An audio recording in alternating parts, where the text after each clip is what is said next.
Welcome to the show. Hello, hello. We got the old stat man up here in the main room, I should say. Yes, sir. Good to have you up here. And Coach Medicis is at practice this morning from 8 to 10, and then there's a chance we might get him the second hour. We'll see, but it's nice to even hear that these kids are back on the court. Yeah. Try to take away from him from practice as much as possible. The less practice he has about it, I know, the better for you, right? We got a great show for you today. I'm not sure if everybody out there remembers Jason Grilli. Pitched at Baldwinsville High School, had a 20-year Major League Baseball career. He was inducted into the Greater Syracuse Hall of Fame in 2019. We're going to talk to him the second hour. Another great story from local right here in Baldwinsville all the way. He pitched in the World Series, pitched in the All-Star game as well, so we'll talk to Jason at about 10:10. And then all these shows now will be uploaded to my YouTube page, so you can always catch the Mohawk Valley Sportswatch right on there as well. Just go on my YouTube page, The Rock Pile, and you can upload those as well. If you missed last week's show on The Rock Pile, I had Coach Evans. Coach Evans was a great guest. I think Coach is over 3,000 views right now just on Facebook alone. Coach Davis was the opening guest. Next week I go one-on-one with my dad. And as I said last week, my dad's been on this show numerous times over the years, but I've never actually went one-on-one for a long duration with him. But, my dad's got a lot of good stories, and that's been the fun part about, this Legends show is just all the stories and the different athletes and coaches. And these guys been at it a long time, and Coach Evans had a lot of stories. Yeah, it's going to be, when your dad comes on, it's going to be like Thanksgiving dinner. It's going to be like, Thanksgiving at the Grilli.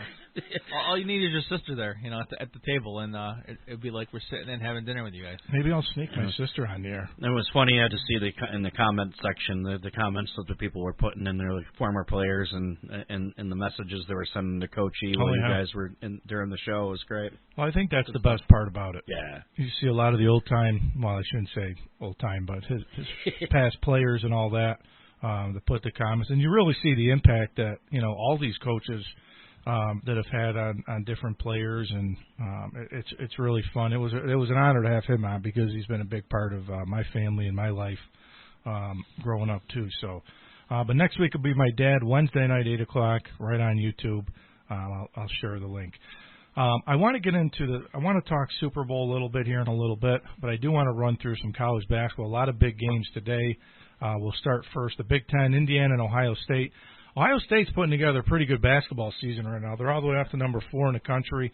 They'll play Indiana today. Wake Forest will play Florida State.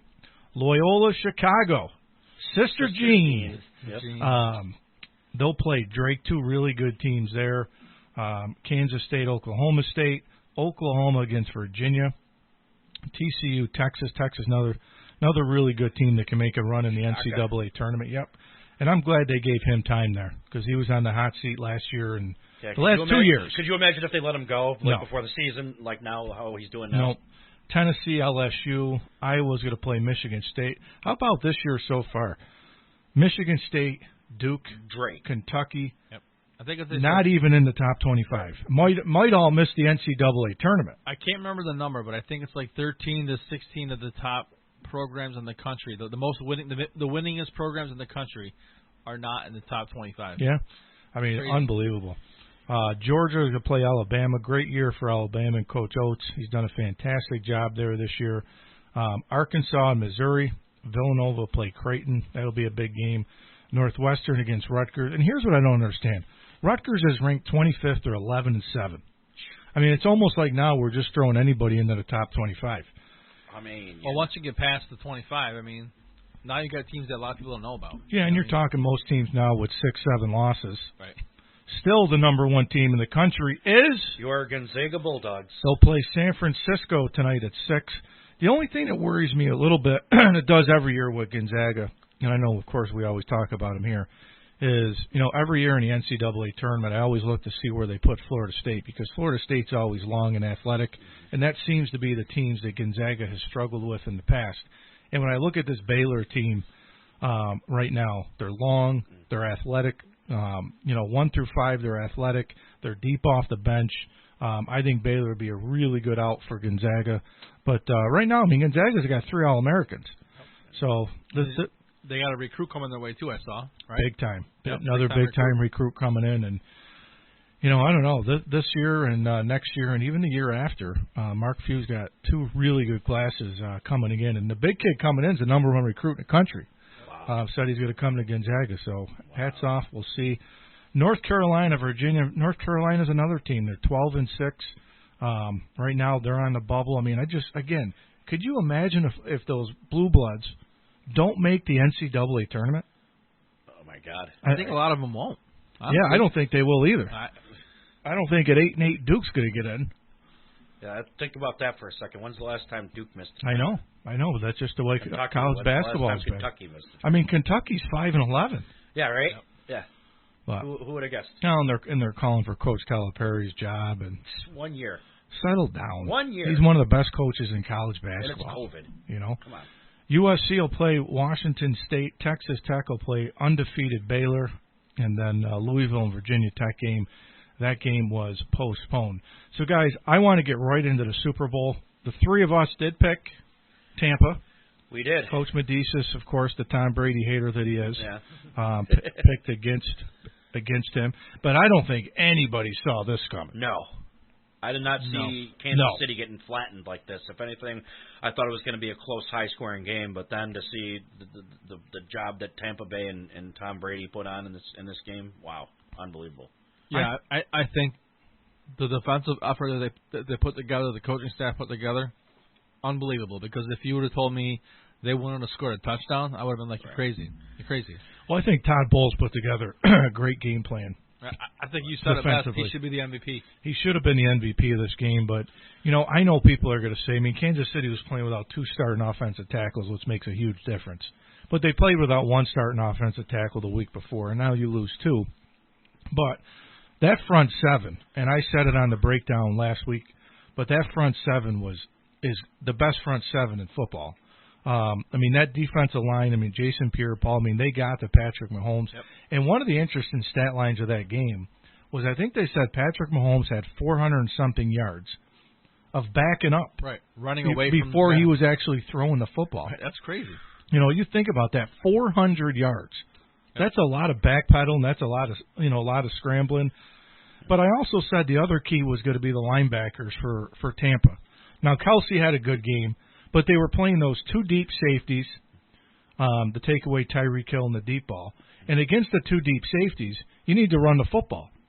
They could not run the football against a 7-man front. They struggled.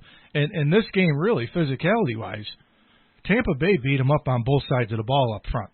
I agree with that. And you can't win a game if you get beat up in the trenches. You can't win a football game if you're playing on the other side of the field.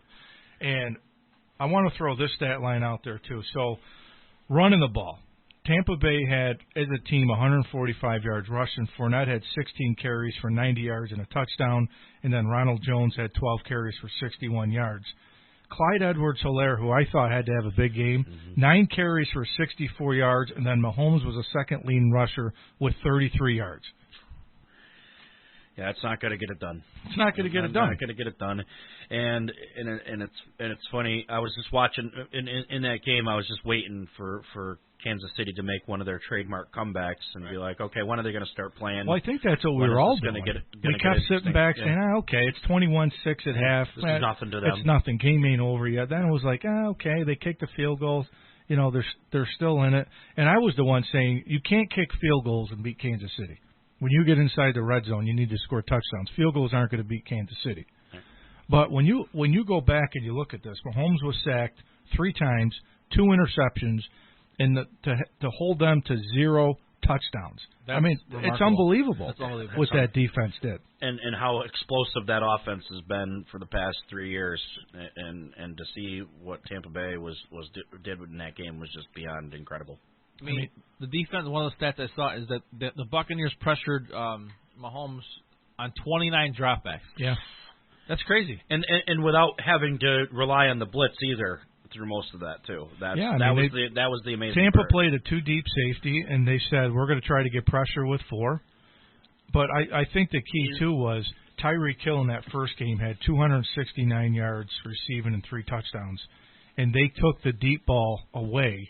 and said, okay, we're going to make you beat us underneath. Well, Kelsey had a pretty good game for Kansas City, but they just couldn't run the football. Right. Yeah, Kelsey had 10 receptions for 133 yards. But how about this, though? So the three players in Statman we talked about, Gronkowski, Leonard Fournette, and Antonio Brown, were all three players that Tom Brady recruited before the season. And all three of them had, really big game. And I think we talked about this on the show in Statman. You said it before we came in when you and I were just talking. But I think one of the keys, and I was hard on Bruce Arians. You guys remember I said I came in here one morning and said Bruce Arians needs to be fired because he's ruining a really good team. He's got the best quarterback that ever played the game who obviously still can play it. And he adapted big time. And how he adapted, one of the keys that he did, he put Gronk in the block. Yeah. And if you watch Gronkowski on the line of scrimmage, he's a hell of a blocker. So now you put him in there on the offensive line, and Tom Brady stays in that pocket. Brady's not going to scramble. Brady does everything from the pocket. And I think that was a huge key for Tampa Bay's success. I mean, they won the last 4 games of the season, and then they won all 4, 3 playoff games in the Super Bowl. So they were 8-0 down the stretch, and that was a really key adjustment that Bruce Arians made. Not only Bruce Arians also, but let's not forget Byron Leftwich as well. Yep. The relationship between those two, they seem to have gotten on the same page after that bye week, and I think that was another key as far as the success Tampa Bay had down the stretch there and getting to the Super Bowl. And it looks like Byron Leftwich might have propelled himself into a discussion as far as another possible head coach. I don't think he gets enough credit for what he's done here. Well, again, I said this last week, is when you watch this Tampa Bay team play the last 5 or 6 games, it was the offense they ran in New England. And people can say all they want about the dump down. All Brady does is dump the ball down underneath. And you know what I say to that? Then stop it. Yeah. Right. Then stop it. If you know what he's going to do, all these defensive coordinators study film. They know what these other teams are going to do. Then stop it. But the biggest thing is Brady's always been that play-action pass. And Tampa Bay can run the football. I said that when the Bills played Kansas City. I said the only way Buffalo's got a shot to beat them is you have to run the ball. You can't go 3 and out and give Kansas City the football. And Tampa Bay ran the football. And it's funny because with the way the NFL is trending, it seems like the running back position is nowhere near the marquee position that it was back in the days of the Emmitt Smiths and the Barry Sanders, those type of running backs. But yet you see in games like this how key it is to be able to control the clock and be able to establish a running game. So it's kind of surprising the way that the running back position has fallen by the wayside in the NFL. But I think that's what smart teams do because if you have that running back, if you have that running game, now you have that balance and you're keeping the defense off balance because if everybody knows that you're going to be throwing the ball, then they're just going to go drop back in coverage and not worry about pressuring the run game. I'm not going to take anything away from Mahomes. I think Mahomes is going to be in this league a long time, and I said it last week, and I'll say it. He's got a long ways to go to chase down Tom Brady. Now, could it happen? Yeah, he's young. Will it happen? I don't think so. But the one thing that I learned from watching from that game, because I really hadn't watched a lot of Kansas City, because obviously locally here the Giants are on, Buffalo's on, the Jets are on, but he's got to take what the defense gives him. They're too big on relying on. They want the home run ball every play. There was a lot of times where Kelsey was open underneath. Clyde Edwards-Helaire was open underneath. Sometimes the checkdowns will get you a first down. It's not always about let's throw it 60, 70 yards. I don't care how far you can throw a football. That means absolutely nothing to me. But if he's got to learn that sometimes on 3rd and 4 or 3rd and 12, check it down, let the back pick up 7 or 8, and put yourself in a short 4th down. But that was one thing with me is that he always wants the home run ball. He always wants that spectacular play. He wants the dive-in pass, the no-look pass. I don't really care what the no-look pass looks like. It looks good on TV. Right. But you got to take what the defense gives you. Another interesting stat line was the Bucs hadn't been to the postseason in 13 years. They haven't had a playoff win in nearly 2 decades. And here's a surprising number. They still have the league's worst winning percentage at 39%. Wow. But could you imagine? So Brady comes over to Tampa, and in year 1, they go win a Super Bowl. Yeah. I mean, it's unbelievable, that storyline. It's more and more evidence mounting that the constant argument was that Brady that made the Patriots good or Belichick. It's starting to look more and more as time passes that it was definitely Brady. But I think too, though. I mean, let's not. He didn't just walk into this team without. He brought some guys with him. Mm-hmm. I think he's smart enough to know. Listen, they got a good core here, but we need to bring in some guys. So that's what he did. He brought in a couple of guys that he thinks would be able to help him on the offensive side of the ball. And remember, a lot of that's what they needed too, because if you remember last year with Tampa, I mean, what was the biggest thing with Tampa is that they just. It was the mistakes of Winston, the turnovers, constantly losing the ball. So I mean, put a few things in perspective here. This is a team at one point was 7-5. They were a wild card team, and then you also have to consider that with all the COVID restrictions, again, no preseason, for Brady. So not only do you walk into a new team for the first time in 20 years, mm-hmm. You're walking into a team that had a lot of talent. And I guess it's like the NBA. I always say, oh, geez, how hard could it be to coach some of these good teams when you got all these all-stars? But when you throw the skill positions around Brady that he hasn't had in years with no practice, no anything, I think the team you saw the last 8 games, because, again, remember, they won the last 4 regular season games, and they beat New Orleans, they beat Washington, they beat Green Bay, and then they beat Kansas City. So that's 8 games. I really think that those 8 games are the team that next year you're going to see Tampa, because I think they're going to keep everybody. Everybody wants to take pay cuts to try to keep this team intact, and I think they will. I mean, they might not be able to keep everybody, but I think it's about Godwin leaving possibly. I just think it's even scarier that this team played their best football the last 8 games of the season. Now you throw in next year with preseason, and again, I don't know how much Brady will play. This team gets more time together. To me, they're a team to beat again next year. Oh, yeah, 100%. I would agree with that. I agree. I think they got better as the season went on. They worked out the kinks, and now, like you said, next year you give them more normalcy, more time together, and how much better are they going to be? I mean, and look at that defense isn't going anywhere. Also, I mean, that was a major factor in this win. They shut down one of the best offenses we've seen in some time now. So Tom Brady passed Michael Jordan and Bear Bryant with rings. He had 6 going in, and then obviously now Brady's got 7. So when you guys think of the best athlete of all time, is it Brady? Again, how are you defining it? If you're defining athlete by skill and I think the best athlete is still Michael Jordan from an athlete perspective. But I mean, as far as dominating his sport, I think it's Brady. I think greatest of all time is Brady. If you're going to make a Mount Rushmore of, the legends of the sport, I mean, and there's other players, right? Bill Russell. There's a lot of other players that have won more championships. Yeah. But I just think, listen, to me, Michael Jordan's the best that ever was, best ever. But seeing Brady do what he did at the age of 43, mm-hmm. I think he's the best. Maybe not the best athlete. Maybe that was the wrong thing, Pags. Maybe the best career of any athlete. But I just think what he did was special. And again, I don't see him slowing down. I said mm-hmm. when you watch Drew Brees, you can see the arm strength was kind of going a little bit. Right. I don't see that with Brady. No. His arm did not look like it was. He couldn't throw the deep ball. He couldn't throw the outs. He couldn't throw from numbers to numbers, hash to hash. I think a testament to that is the weight. Is when we all make fun of it and stuff, but it's his lifestyle. I mean, you never see Brady in a position except for during the parade when he was drinking his avocado tequila.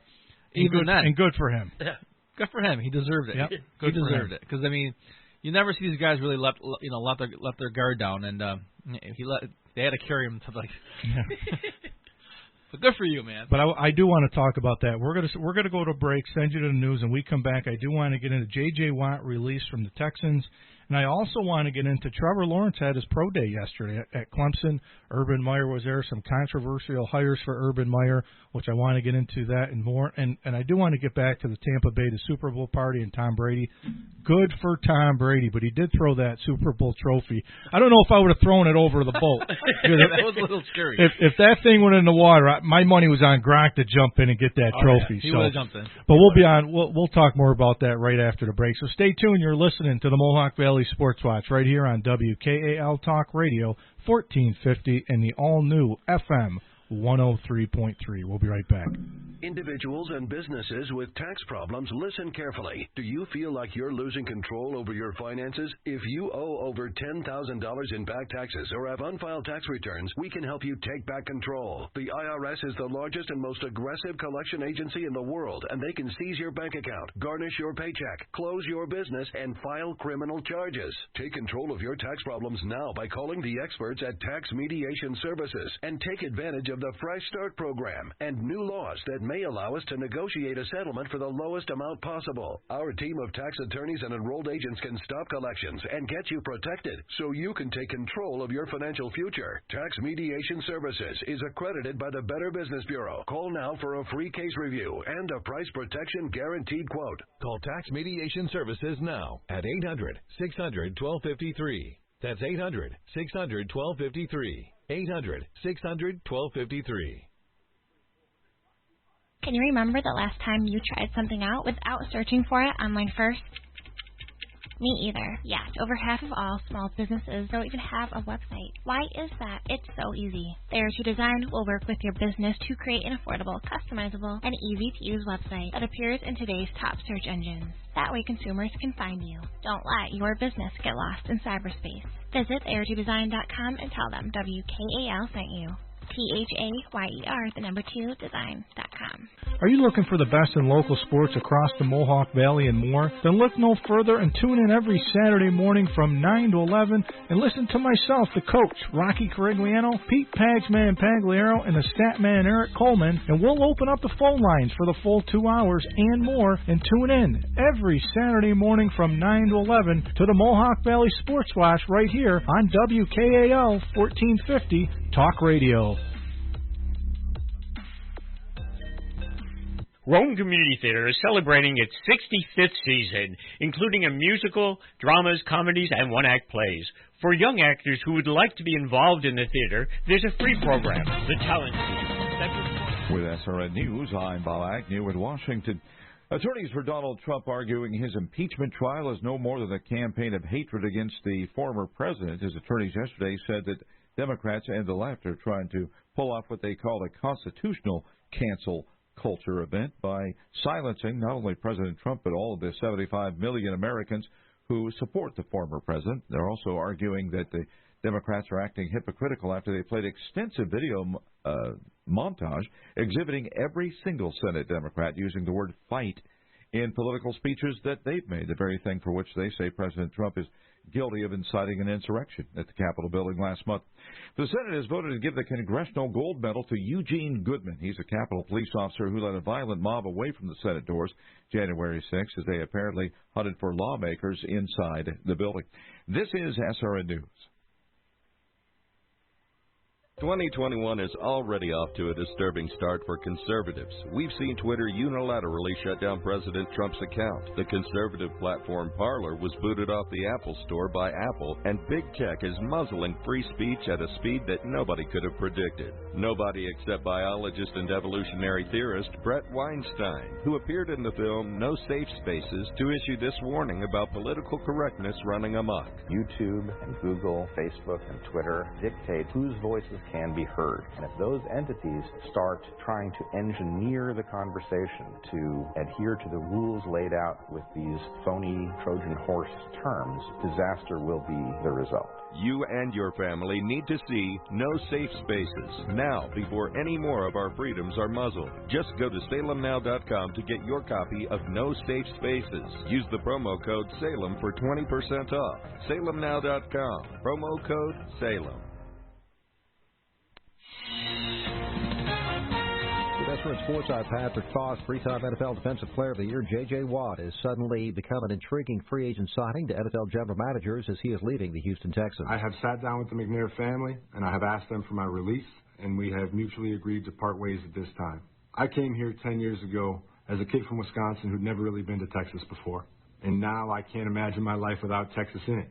The way that you guys have treated me, besides draft night, I mean, you guys booed me on draft night, but every day after that, you treated me like family. Watt asked for his release with 1 year remaining on a 6-year, $100 million contract. The 31-year-old is the only player in NFL history to have 20 or more sacks and 10 or more passes defended in a single season. Jake Arrieta is returning to the Cubs after agreeing to a 1-year, $6 million contract. The 34-year-old won the NL Cy Young Award with the 2015 Cubs World Series champions. He played for the Phillies for the last 3 years. This is SRN Sports. The NHL, it was the Boston Bruins 1-0 over the Rangers. Bruins goaltender Yaroslav Halak, who picked up his 51st career shutout, says his team picked up its play against the Rangers in the last two periods. First one, they came on hard and they skated and forechecked hard, but we managed to stay in the game. And second and third, I thought we were playing much better. Bruins lead the East Division at 10-1-2. St. Louis down Arizona 4-1. The Blues ended a 3-game losing skid. In the NBA, it was Utah 129, Milwaukee 115, the Lakers 115, Memphis 105. Charlotte 120, Minnesota 114, New York 109, Washington 91, San Antonio 125, Atlanta 114, Dallas 143, New Orleans 130, the LA Clippers 125, Chicago 106, Detroit 108, Boston 102, Denver 97, Oklahoma City 95, Orlando 123, Sacramento 112, Portland 129, Cleveland 110. Jordan Spieth shot a 567 at Spyglass for a one-shot lead over Daniel Berger going into the third round at the Pebble Beach Pro-Am. With SRN Sports, I'm Patrick Foss. This is Coach Big C, and you're listening to the Mohawk Valley Sportswatch on WKAL 1450.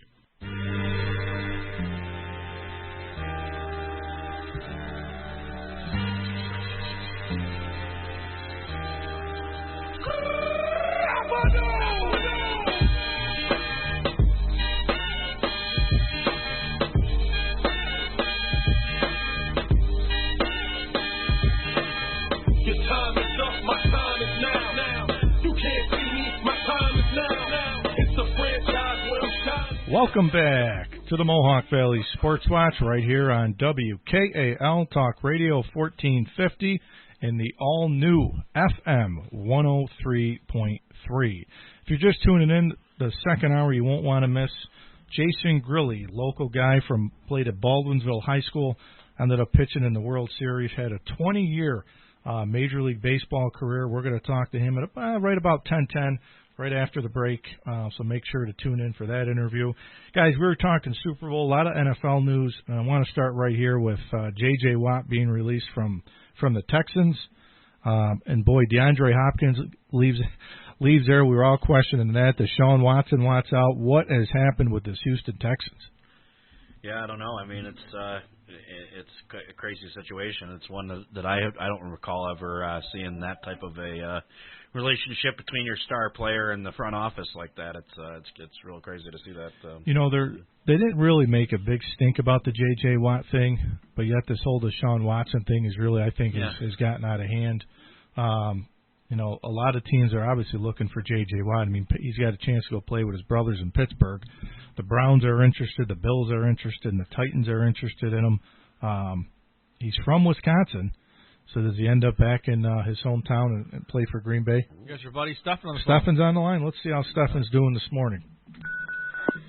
What's going on this morning, Stephen? Well, good morning, Coach. Good morning to you. Do you think Syracuse basketball can make the tournament this year, or do you think they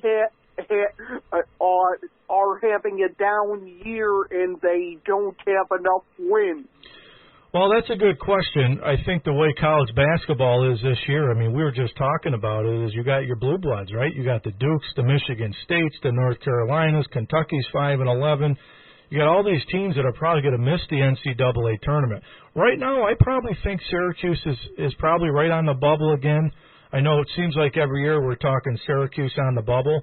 But right now, I think they got a lot of winnable games left. Boston College should be a game they can win at. Louisville, I think, should be a winnable game. Notre Dame, I think, is a winnable game. and then they get Duke, North Carolina, and Georgia Tech. So I think if Syracuse right now they're 11-6, they get 14, 15 wins. I think they're in. And you gotta know when they play Duke that Coach K is gonna have his team ready to play, and that's a rivalry now there. Yeah, I mean, Coach K and Coach Boeheim are two good friends, so that's always a big game. And, you know, I still remember the years when Syracuse went in and beat Duke at Duke, and they've played a lot of big games, but it's hard to believe right now Duke is 7-8, and they're 9th in the ACC. Isn't that a little scary? Unbelievable. Yeah, it is. Right now, according to Joel Lenardi, Syracuse is the next 4 out. So, first 4 out he's got is UConn, St. Louis, Richmond, and Western Kentucky. And then the next 4 he's got Syracuse, St. John's, Maryland, and Penn State. So it's still early. Yeah. But I don't know. I don't see Syracuse getting in personally. I think they're going to drop some games that they probably should win. If they win the games that they should win, I mean, like you said, Rocky, if you go through that schedule and they pick up those wins, then yeah, I say that they get in. But it's highly unlikely, I think, this year that they get in. Stephen, what'd you think of the Super Bowl? I wanted KC to win, but the most entertaining part was when that guy ran out onto the field. And I heard he won $354,000 too. Not so fast though. He won. He did win because he put a bet in. Did he have to give it back? He put a prop bet in that it would be a streaker come on the field. But now they're saying that he can't win it because he created the event. Yeah. Oh, okay. I didn't see that Which one. stinks because the way I saw something where they said, you know, how much he had to pay to get out of jail and all that stuff.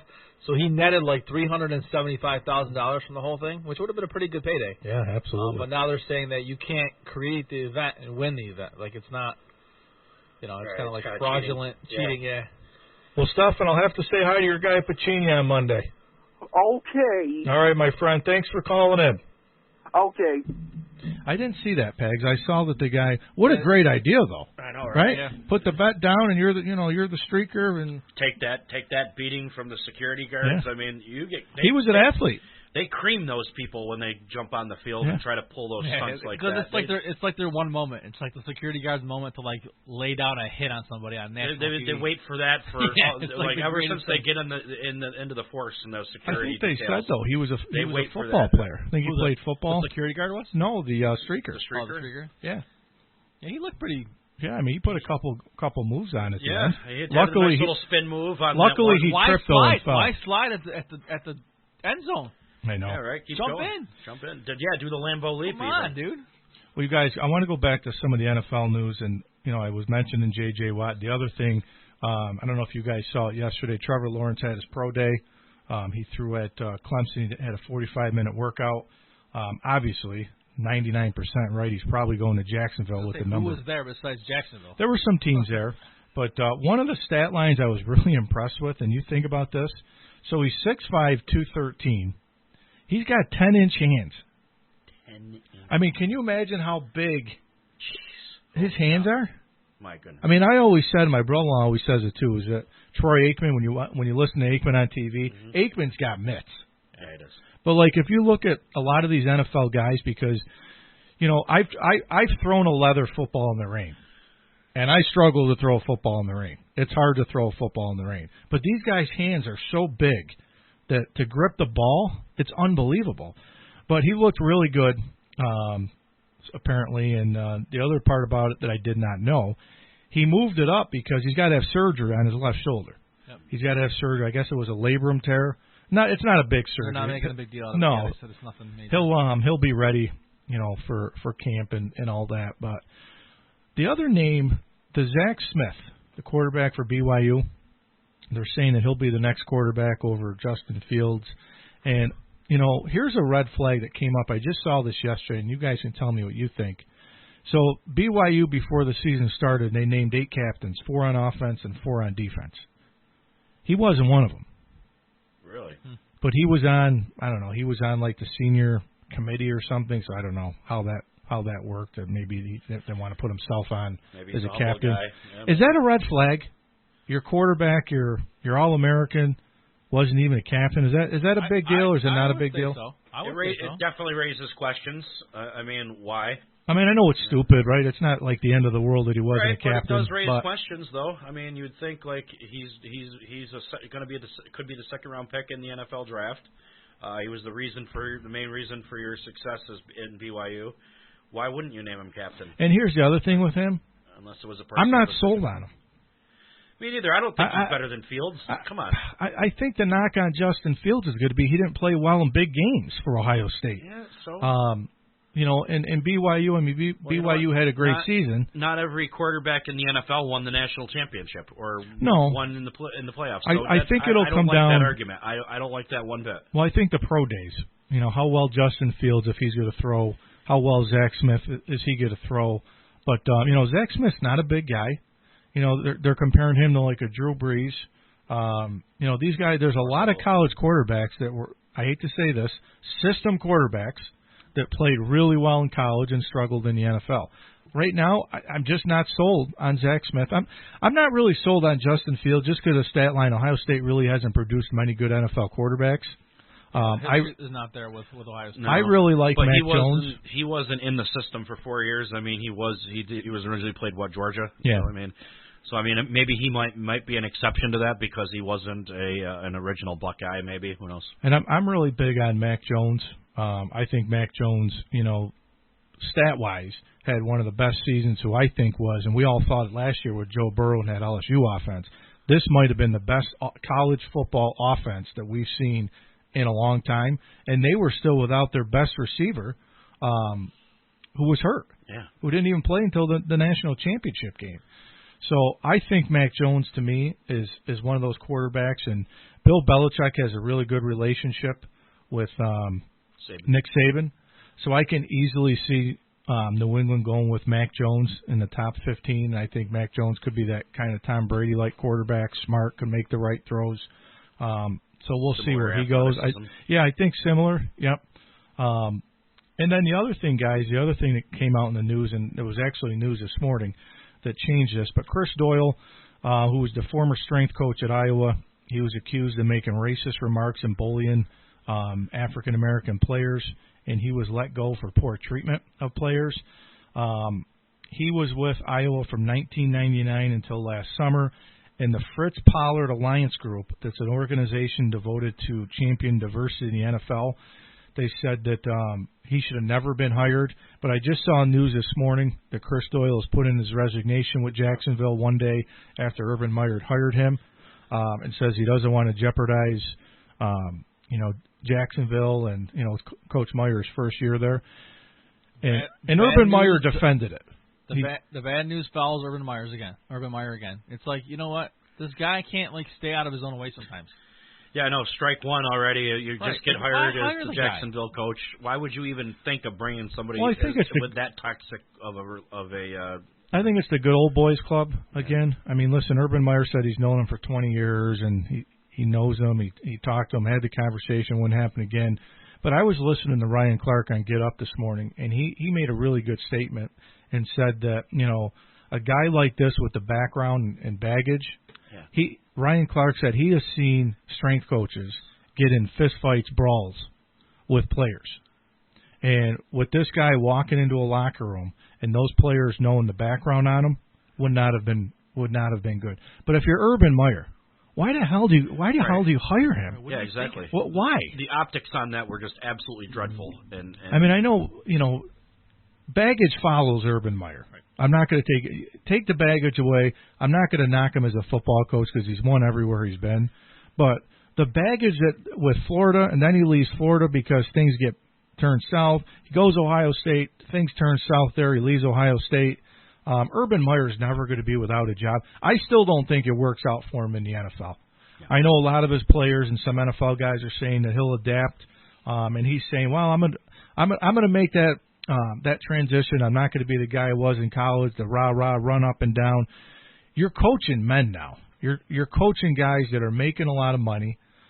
You don't have to recruit. You just have to coach the team. The GM puts the team together for you. there hasn't been many college coaches that have success in the NFL. So I'm really anxious to see what he does.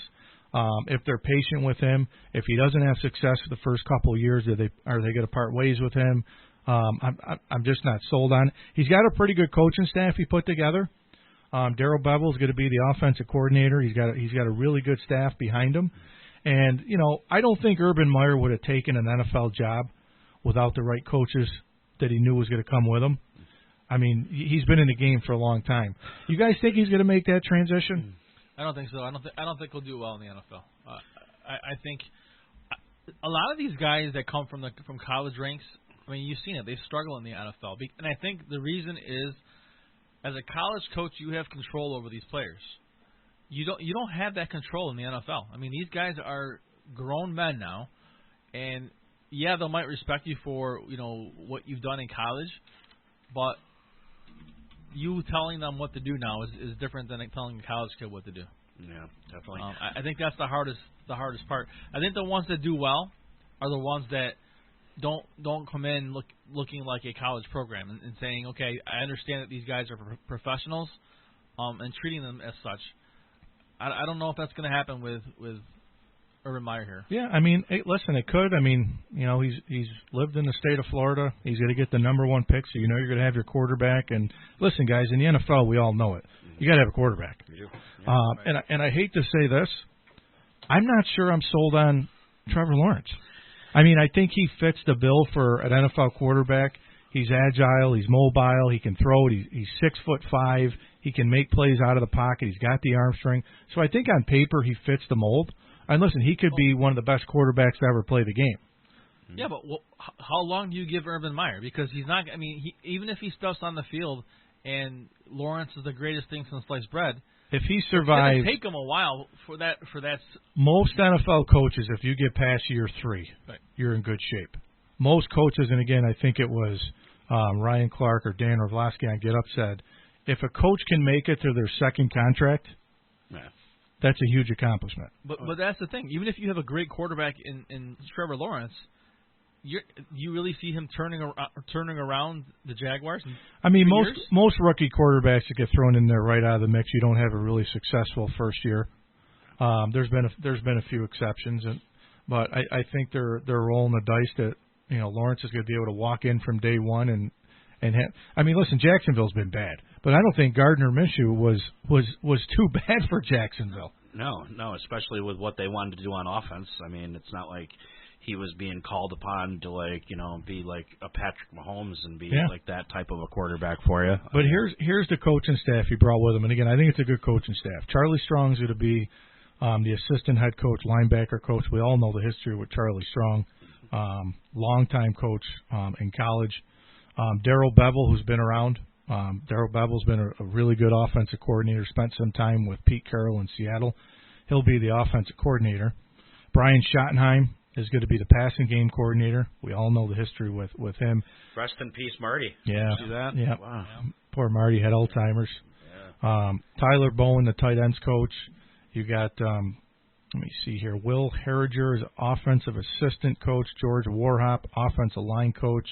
Sanjay Lal, the wide receiver coach. Todd Washington from the Ohio State. Bernie Parmalee.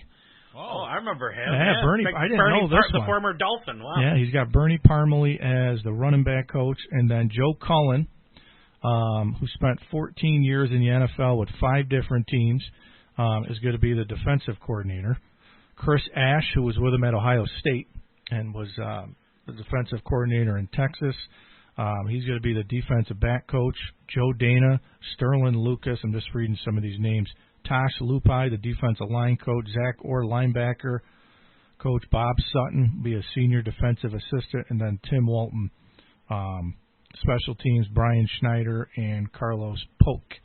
So some of those guys I don't know, but I think some of the coordinators obviously. Who's the D coordinator again?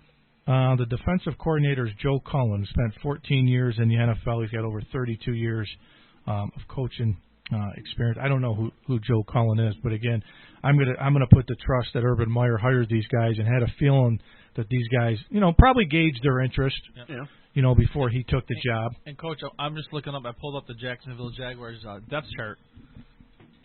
it doesn't look very good. I mean, when I look at the running backs, they got James Robinson as their starter. He's questionable. Yep. After that, I don't recognize any of the names really.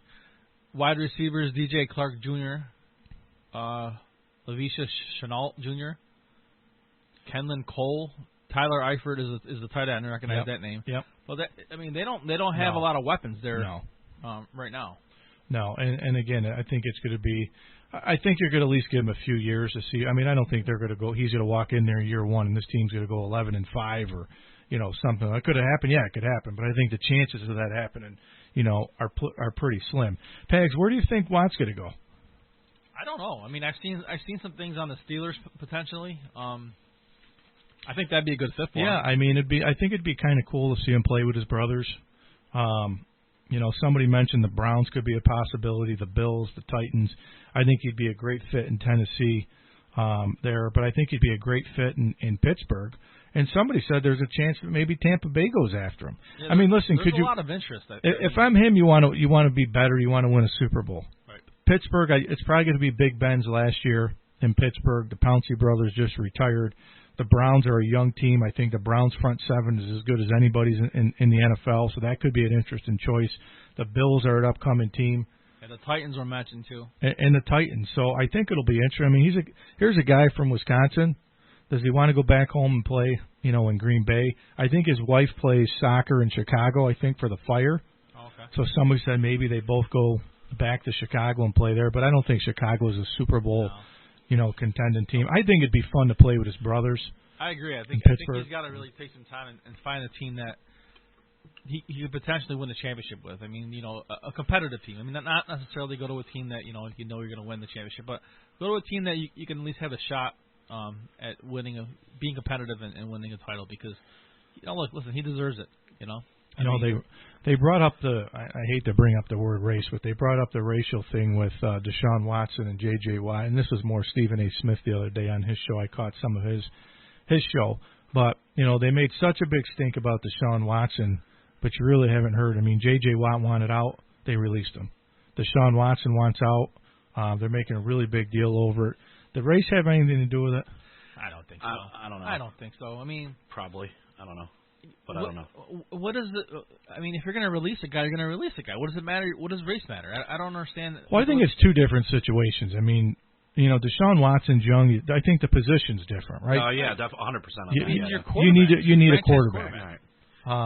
But I think the way that DeAndre Hopkins leads. I mean, I don't know what Houston's thinking. Yeah. But listen, J.J. Watt, you want to see him have a chance to win a Super Bowl. He's had a great career. And he made a really interesting comment. When he was drafted in 2011, he was the 11th pick out of Wisconsin. Green Bay fans booed the pick. And he said, I was listening to his interview, and he's such a classy guy. He was the the Man of the Year there, and 3-time NFL Defensive Player of the Year. I mean, he's meant everything to Houston in that franchise. Huge part of the community. He's one of the good guys in sports. Mm-hmm. And I hope he has a shot to play in the Super Bowl someday, or even get back to the playoffs. But I don't agree with the racial thing. I think it's just the positions are different. You got a defensive end, defensive tackle, and you got a young 25-year-old or 26-year-old quarterback that is basically the franchise. And if you lose him, I don't know what Houston's got behind Deshaun Watson. Yeah. But it's funny how nothing's been done yet with him. Right. And the comment that came from McNair, the owner. He said, there's a lot of misinformation out there.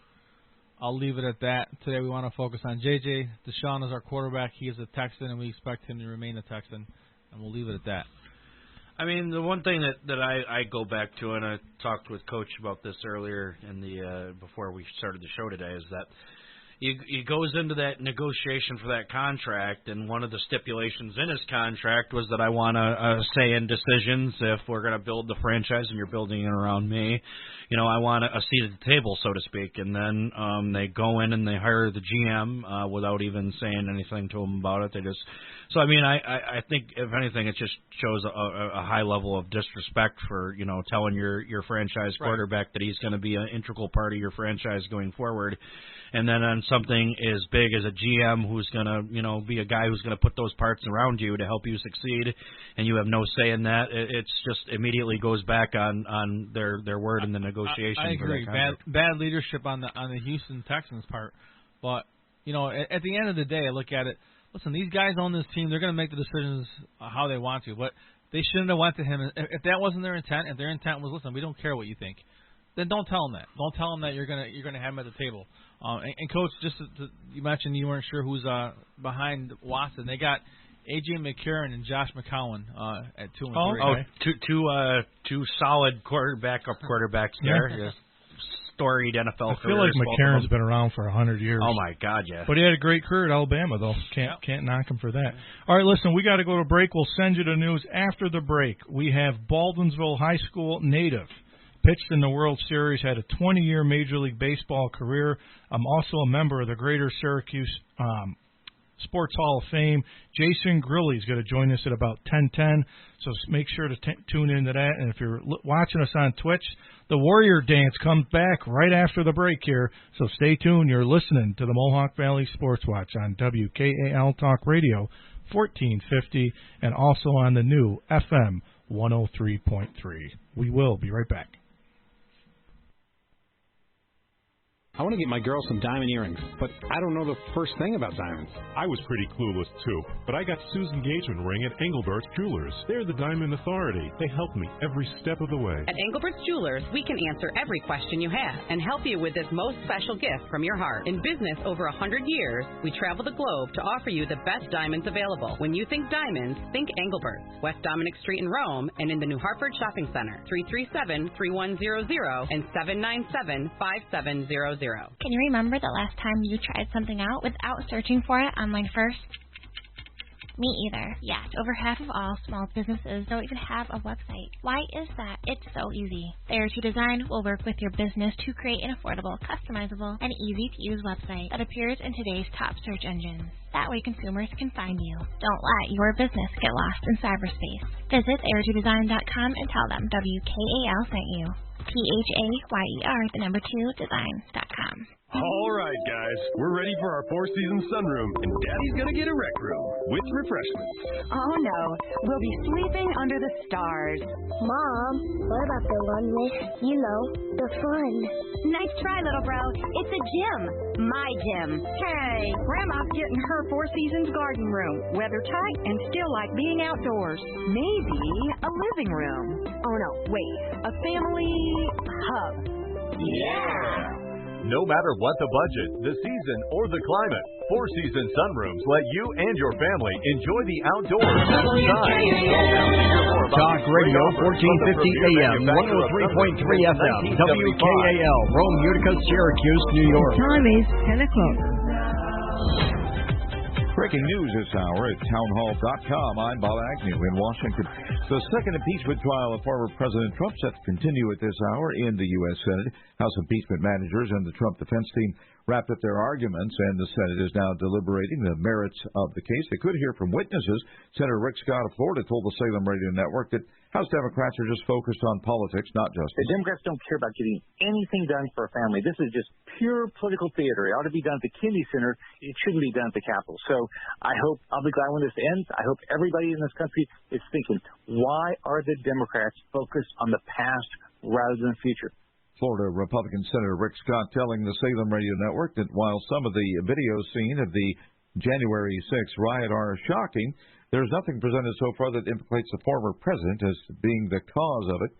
Meanwhile, also speaking with the Salem Radio Network was Heritage Foundation senior legal fellow John Malcolm. He says that Trump defense attorney Bruce Castor did a masterful job in offering his closing argument. He said that, probably may not be an exact quote, he said silencing and banning the speech of the majority does not agree with, criminalizing political viewpoints, and canceling 75 million Trump voters. That is what this trial is really all about. President Biden has yet to call Israel's prime minister. White House Press Secretary Jen Psaki says it is not meant as a diplomatic snub. The president has known him and has been working on a range of issues that there's a mutual commitment to for some time. It is just a reflection of the fact that we have been here for 3.5 weeks. He's not called every single global leader yet. That is White House Press Secretary Jen Psaki commenting on that lack of a phone call yesterday. It has raised a few eyebrows in Jerusalem, but Psaki says it should not be seen as a diplomatic stub, and the phone call will be forthcoming. More of these stories at townhall.com. If you're thinking of replacing your carpets due to pet stains and odors, you must try Genesis 950. The reviews are amazing as this is one product that actually works. With water, it breaks down the bonds of stains and odors so they're gone for good. Its antibacterial component removes pet odors from carpet and padding. It can be used in a carpet cleaning machine and it's green, so it's safe for your family and pets. Genesis 950 is made in America. If you are tired of pet cleaners that don't work, it's time to buy Genesis 950. 1 gallon of industrial strength Genesis 950 makes up to 7 gallons of cleaner. But Genesis 950 is not just for pet stains. It's great for bathrooms, kitchens, floors, upholstery, and grease stains. Consider Genesis 950 before purchasing new carpets. Genesis 950 has great customer service. Order 1 gallon direct at Genesis950.com to receive a free spray bottle, free shipping, and a $10 coupon using code PETS. Genesis950.com. That's Genesis950.com. Discount only available at Genesis950.com. Genesis 950. Much cheaper than replacing your carpets. Amazon is now facing the biggest unionization push in its history, and more on this developing conflict between a major corporation and its workers from correspondent Ben Thomas. It's happening in the unlikeliest of places, Alabama. We're trying to bring dignity and respect to some workers. Michael Foster of the Retail, Wholesale, and Department Store Union is set up outside the Amazon facility in Bessemer. He says unionizing the workers there is an uphill struggle. It's definitely hard to win a union vote in Alabama because this is a right-to-work state. The union busting here is extreme. Attempts by Amazon to delay the vote failed, as did the company's efforts to require in-person voting. Mail-in voting started this week and will run through the end of March. The majority of the 6,000 employees will have to vote yes in order to unionize. I'm Ben Thomas. Breaking news and analysis at townhall.com. The White House has suspended a deputy press secretary for a week without pay after he reportedly threatened a journalist. Here's White House correspondent Greg Clugston. Deputy Press Secretary T.J. Ducklow's suspension comes after Vanity Fair reported that he threatened a Politico reporter by telling her, "I will destroy you." White House spokeswoman Jen Psaki says Ducklow's actions and language were unacceptable. It doesn't meet our standard. It doesn't meet the president's standard. Ducklow's personal life came under scrutiny earlier this week when Politico reported on his relationship with a reporter for the news outlet Axios, who was assigned to cover the Biden campaign and its transition. Greg Clugston, Washington. The Interior Department said Friday it's postponing onshore and offshore oil lease sales planned for next month in line with President Biden's executive order on climate change. Republican lawmakers complained it could have a damaging effect on the economies of several western states and no benefit to the environment. More of these stories at townhall.com. Hey, I'm Leo Laporte, the Tech Guy. Each and every weekend I talk about tech with you right here. I can answer your questions, help you buy that next smartphone, help you get rid of the old one, help you take the one you've got and make it sing. Yeah, we help you understand and use your technology. That's a big deal, and I do it every week. I'll be looking for you. Join me, won't you? Saturday and Sundays, 2 to 5, only on Talk Radio 1450 WKAL. This is Coach Big C, and you're listening to the Mohawk Valley Sports Watch on WKAL 1450.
Welcome back. The traditional 10 o'clock hour never starts without it. Yes. The Warrior, Patty Schlein. Indeed. Pags has got the dance. He does. He knows it now. He's improved. He's down. I think we take this show on the road, boys. Eh. He's getting pretty good at it. Why not? It's just tough now with Statman in here. I'm kind of doing the dance to both of you. Listen, yeah. We show up on Dancing with the Stars of the song. We'll knock it out.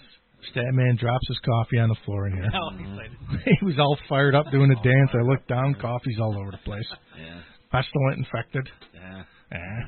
Don't worry. Ron's probably listening. He's like, oh, my God, you spilled coffee all over the... No. We won't get ready. I won't fire you today. Didn't spill it on any of the gear. We're good. But if you're just tuning in, we're just waiting. We're going to be talking to Baldwinsville High School native Jason Grilli. Pitched in the big leagues, had a 20-year Major League Baseball career.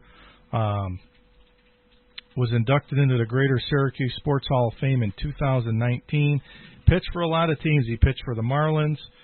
He pitched for the Tigers. He pitched for the Rockies, the Texas Rangers, the Cleveland Indians, the Phillies. Had a really good career in Pittsburgh, where he was selected to the 2013 National League All-Star team. And he was actually on the cover of Sports Illustrated in '92, which I think he was the first Pittsburgh Pirates player to be on the cover of that. But he was bitten by the injury bug throughout his career. His dad pitched right here for the Syracuse Chiefs. He's a Michigan guy, so we'll talk to him a little bit about that. But I'm excited to talk to him. He was the 4th overall pick in the 1997 draft, but he was also drafted in the 24th round right out of high school in '94.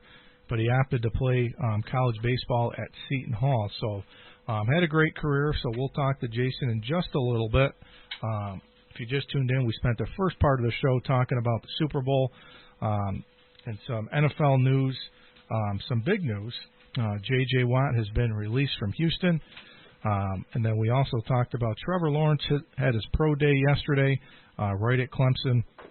Many think, and I think it's pretty much a done deal, I would say, unless something crazy happens, but he'll be the number 1 pick to the Jacksonville Jaguars, or Urban Meyer is. And then Urban Meyer, who had made a controversial hire in Chris Doyle, the former strength coach at Iowa, who was accused of making racist remarks and bullying players. Chris Doyle put in his resignation today, which I think is the right move. I don't think he would have lasted if he would have been part of that staff. I think it would have been ugly. I still question why Urban Meyer would have made that hire, but I think Chris Doyle, I believe, did the right thing. So some college basketball games, a lot of big games today in the top 25. It's hard to believe, guys, but if you think of this, March Madness is right around the corner. It's just, for some reason, though, it doesn't feel like college basketball. No, not at all. I mean, I don't, nobody loves it more than I do, but it just doesn't feel like a normal. Obviously, none of the sports world has been normal this year, right? I think part of it is because the balance of how things have gone. Yeah. Oh, I agree. And then, this whole thing where if players come down with COVID, during the tournament, more than likely that team is out. So some of these teams, take Gonzaga. If a couple players get COVID, they're not rescheduling any of those games. So you got teams that could potentially lose out on playing for a national championship. So crazy. Is that Jason? We got Jason on the... All right, let's go to Jason. Hey, Jason, you're on the line. How are you? Good morning. Awesome to have you on. I appreciate you taking the time this morning. No, I appreciate you having me, man. It's always a pleasure talking. Awesome. People that want to talk to me, I hear you. So listen, Jason, we were talking, obviously a great career, 20-year career in the major leagues, and we'll get into some of that, but, played right here in Baldwinsville, and there's been a lot of local athletes that have played in the major leagues, and, some of the ones locally that we know, Arkis and Fracos from right here in Rome. Mark Lemke had a great career, Andy Van Slyke, and yourself. How special was it to play for a local team, Baldwinsville, in the air? I know you're a Michigan guy, but to go all the way from Baldwinsville to the big leagues, how special is that?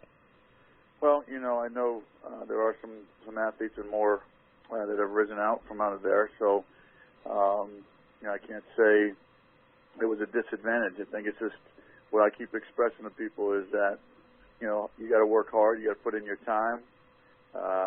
There's no excuses. You sometimes have to work harder.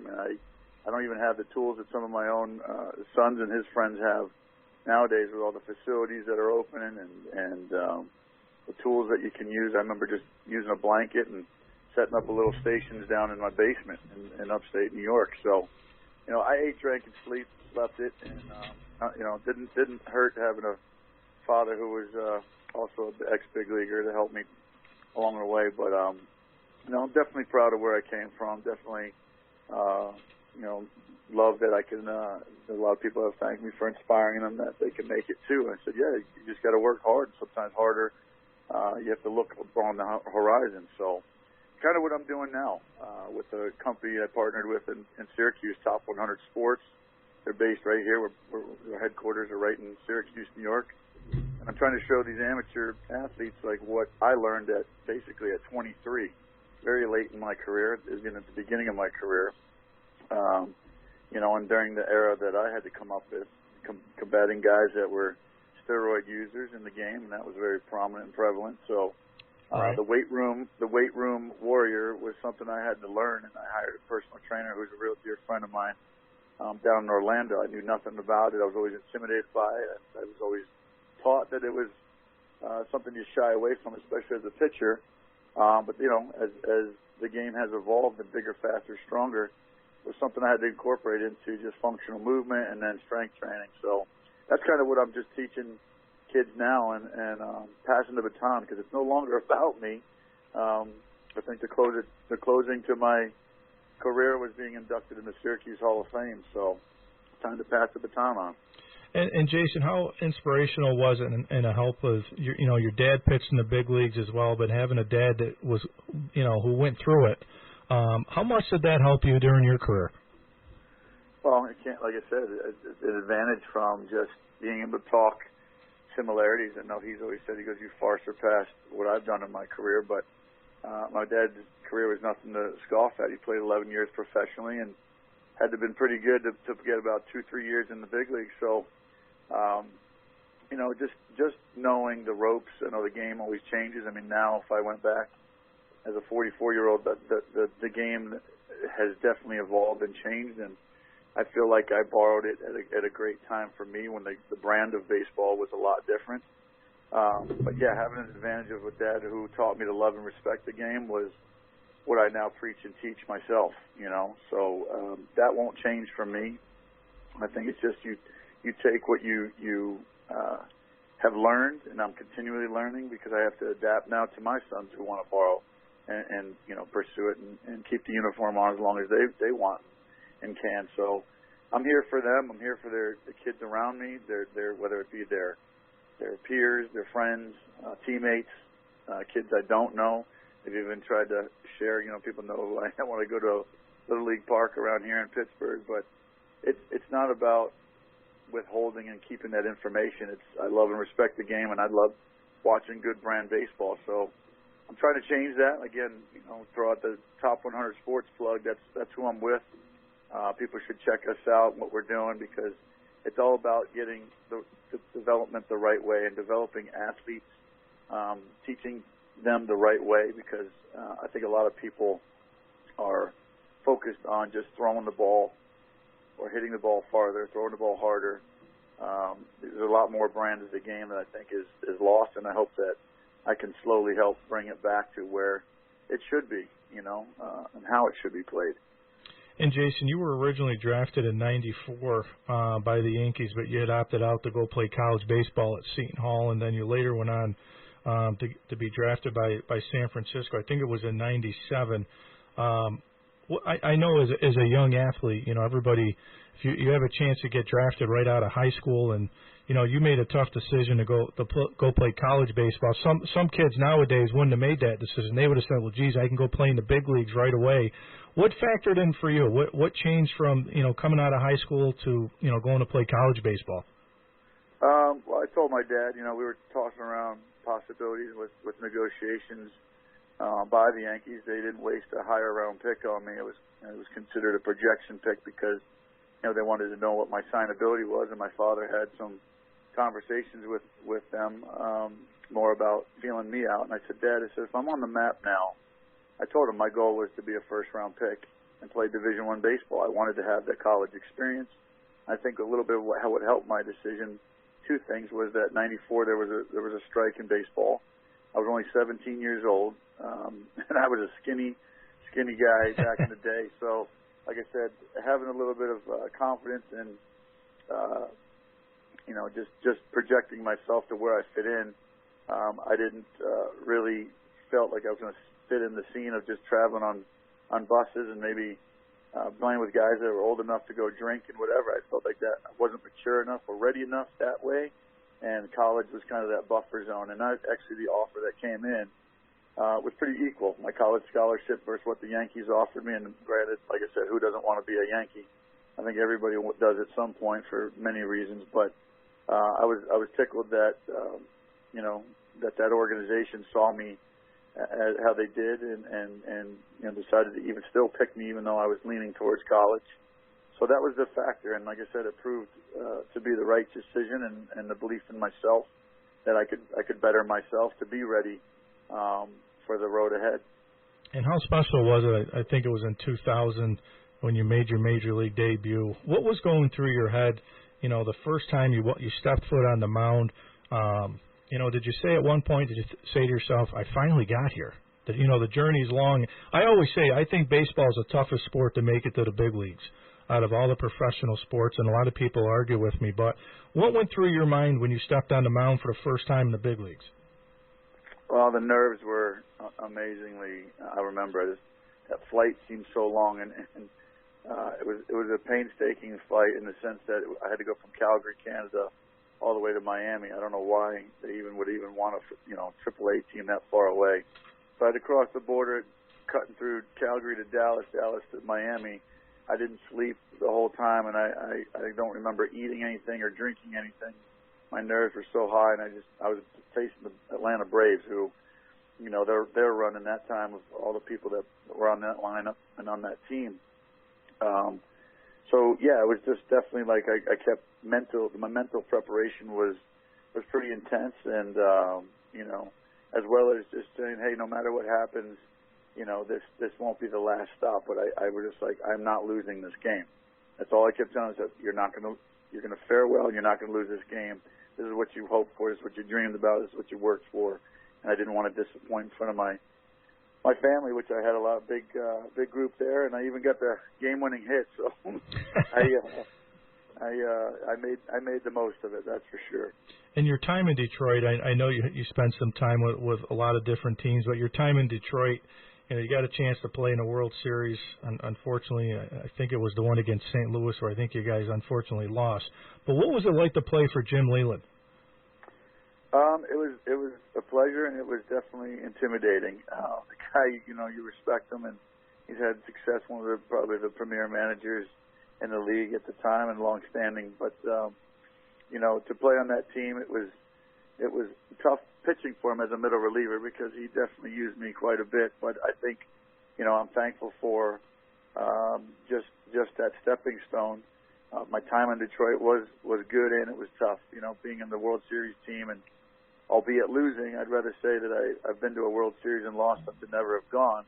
I do have a second place ring that looks like it just doesn't say World Series champions on it. Right. But I know that those years in Detroit and being booed by the Detroit Tiger fans, booed out of Detroit essentially, made me fit to be a closer. I have such an appreciation. I've done everything from the front, the middle, to the back of the bullpen, and every way you could be used as a pitcher on a big league staff. And the middle relievers now have such a higher value than they used to, because people look at your ERAs and all the stats that are on the back of the card. I said, but what they don't see is your inherited runners and inherited runners scored. Right. And that was something that I focused on primarily of what I did, and I was doing it at a clip, I think, like 72 or 75%, which was tops of the league at the time.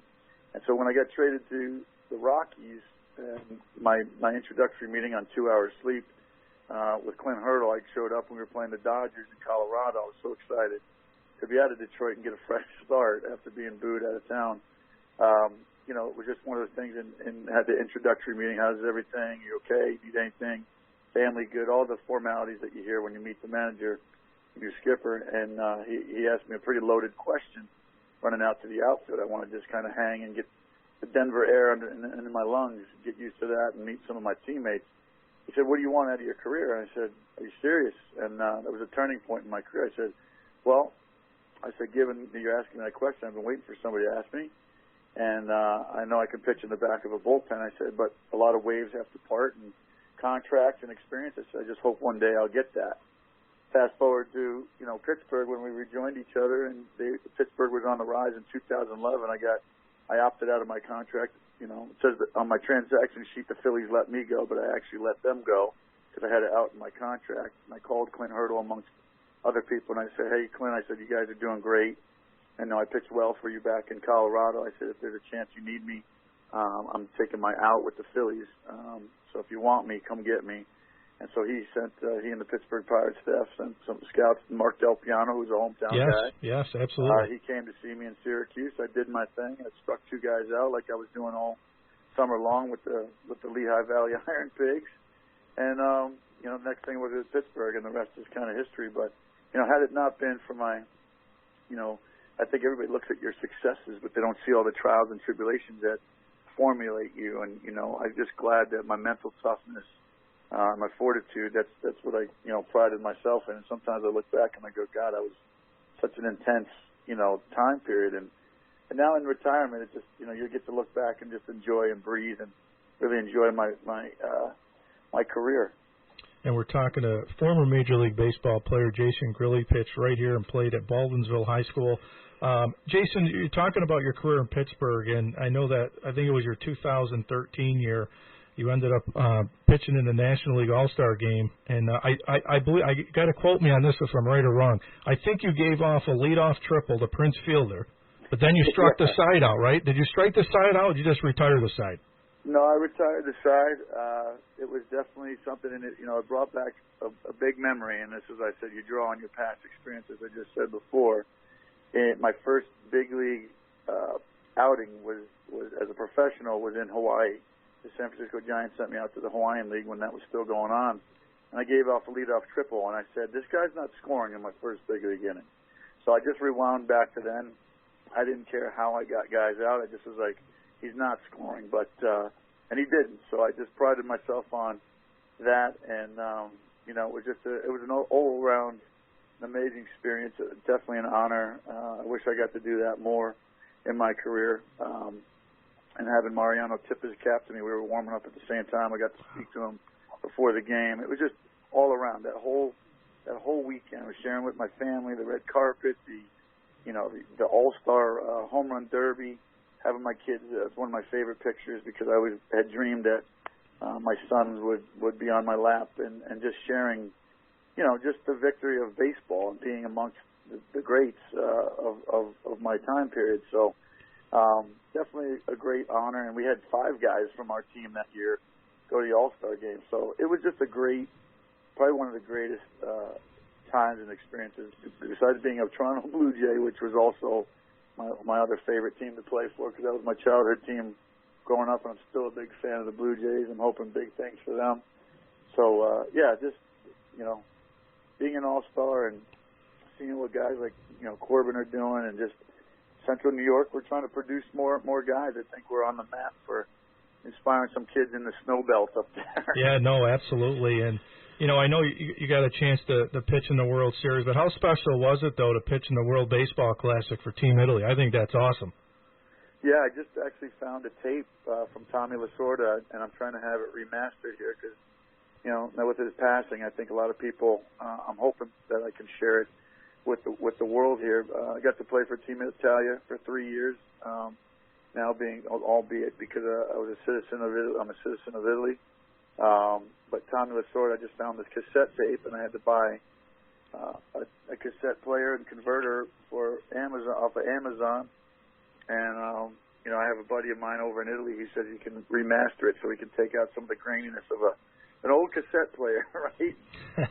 But he gathered us for the inaugural games in 2006 when we were at Wild World of Sports in Disney, and he said the name on the front was able to be played for because of the name on the back. It was just a cool honor, and he had guys in the shower. We were in this small shower in one of the clubhouses and locker rooms in Disney.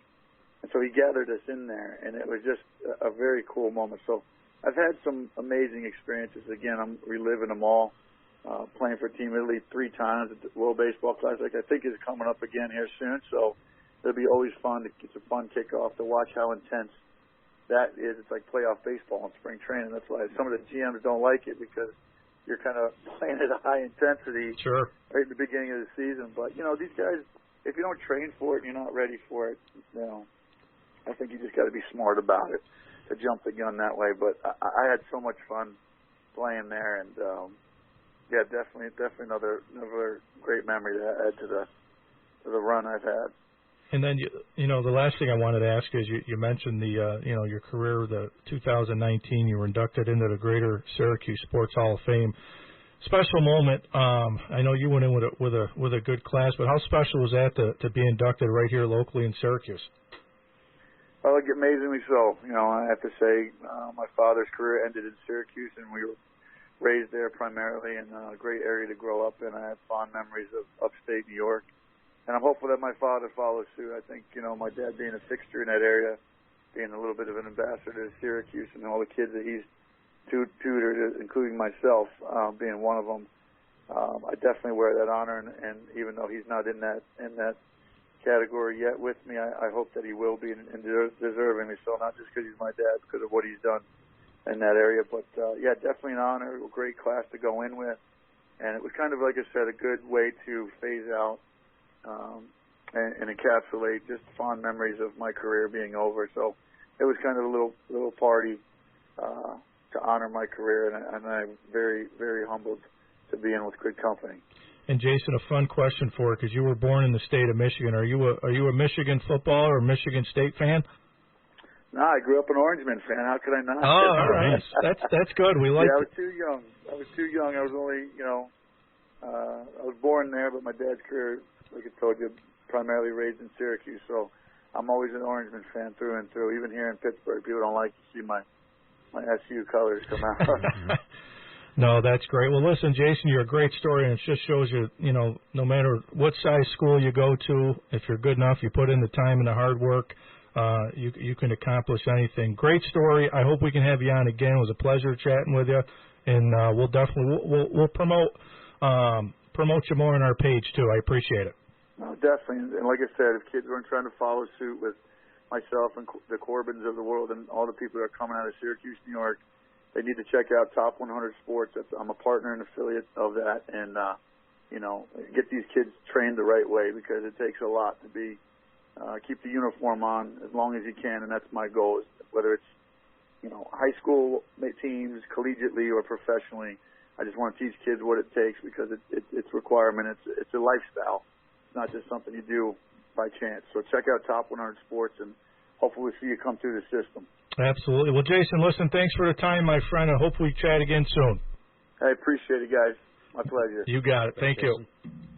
All right, we're going to send you the news. More from the Mohawk Valley Sports Watch. Witnesses in the Trump impeachment trial. It would appear that Democrats who are seeking to have the witnesses called are going to win the day. 4 GOP senators have voted in favor of that motion as well. The second impeachment trial of the former president yesterday featured a lot of video clips by Democrat lawmakers using words like fight in their own political speeches, and the Trump defense team says that proves that the president's own speech along those lines did not incite a riot on Capitol Hill. Lawyers for the president arguing his impeachment trial, in fact, is no more than a campaign of what they call hatred against the former president. One defense attorney referring to it as constitutional cancel culture, trying to silence the president and his supporters. President Biden has yet to call Israel's prime minister. The White House says that diplomatic phone call will be made soon. This is SRN News.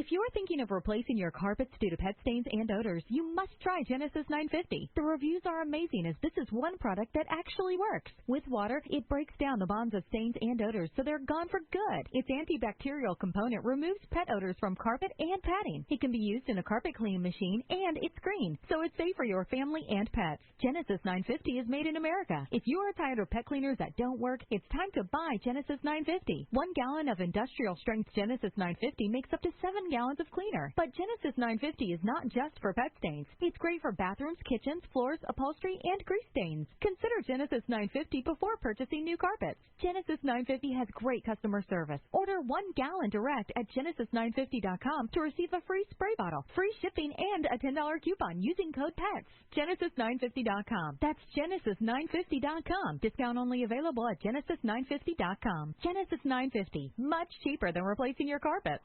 The current temperature, 10 degrees. Western Sports, I'm Patrick Foss. The Denver Nuggets used the late 12-0 run to defeat Oklahoma City 97-95. Nuggets coach Mike Malone. Down the stretch, the execution, and I think in the fourth quarter we held them to 16 points and 25% from the field, and that enabled us to pull out the win. Denver's 14-11, 7th in the West. Utah dunked Milwaukee 129-115. The Jazz topped the league at 21-5.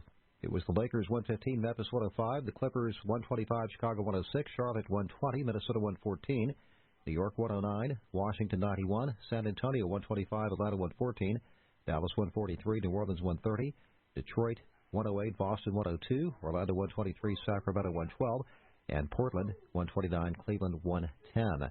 There was one top 25 game on Friday as 6th-ranked Illinois was forced to go to overtime to edge Nebraska 77-72. This is SRN Sports. Other games in the NHL saw Boston beat the New York Rangers 1-0. The Bruins topped the East at 10-1-2. It was St. Louis 4-1 over Arizona. Day 6 of the Australian Open has begun with an upset. Number 6, Carolina Pliskova blew a 5-0 lead in the second set and lost to number 25, Carolina Mukova 7-5, 7-5.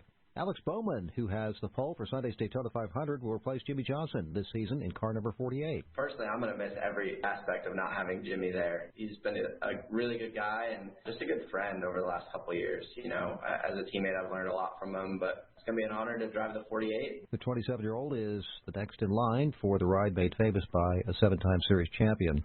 Baseball Hall of Fame has canceled its traditional outdoor induction ceremony for the second straight summer because of the pandemic. Instead, there will be an indoor televised event for Derek Jeter and other members of the class of 2020 being honored. No new inductees were chosen for this year's class. With SRN Sports, I'm Patrick Foss. Mark Fidrich, and I think anybody that grew up watching baseball, Detroit baseball, remembers how unique he was, his personality and everything. Tell me a little bit about him. Well, he was a heck of a... This is Coach Big C, and you're listening to the Mohawk Valley Sportswatch on WKEL 1450. Oh, what the rock is cooking.